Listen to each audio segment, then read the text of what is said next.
मैं आपको बार बार प्रणाम करता हूँ। हे प्रभु, आपका ना आदि है, ना मध्य और अनंत है, आप इससे सर्वथा मुक्त हैं। हे सर्वात्मा, हे आदिकरण, मैं आपको बार बार नमस्कार करता हूँ। नारद जी के वचन सुनकर भगवान विष्णु ने मुस्कुरा कर कहा, हे नारद, तुम्हारे मन में अवश्य ही कोई ऐसी बात है जिसके कारण तुम यहाँ आए हो। तुम्हारे मन में क्या है, मुझे सब कुछ साफ साफ बताओ।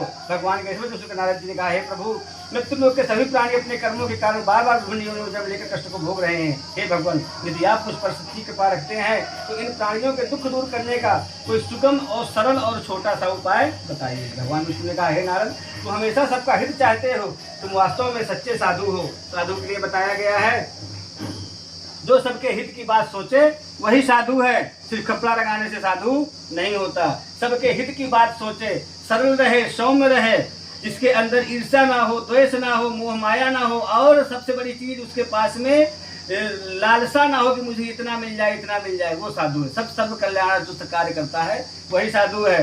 पंडित के लिए कहा गया है, सर्वज्ञो जाना सह पंडिता, जिसके पास सब चीज का ज्ञान हो वो पंडित है।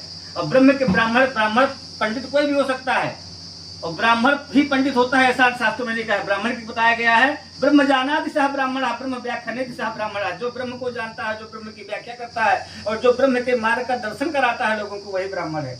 इत्यादि वचनों को सुनकर विष्णु ने कहा, नारद, तुम वास्तव में सच्चे साधु हो, तुमने बहुत उत्तम प्रश्न किया है। मैं तुम्हें बताता हूँ, किस व्रत को करने से व्यक्ति मोह माया छूट जाता है। नारद, जो मैं व्रत में तुम्हें बताने जा रहा हूँ, स्वर्ग और मृत्यु लोग दोनों में दुर्लभ है, किंतु तुम्हारे स्नेह के कारण मैं तुम्हें इस व्रत का पूरा विधान बताता हूँ।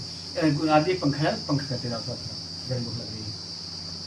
हे नारद, भगवान सत्यनारायण का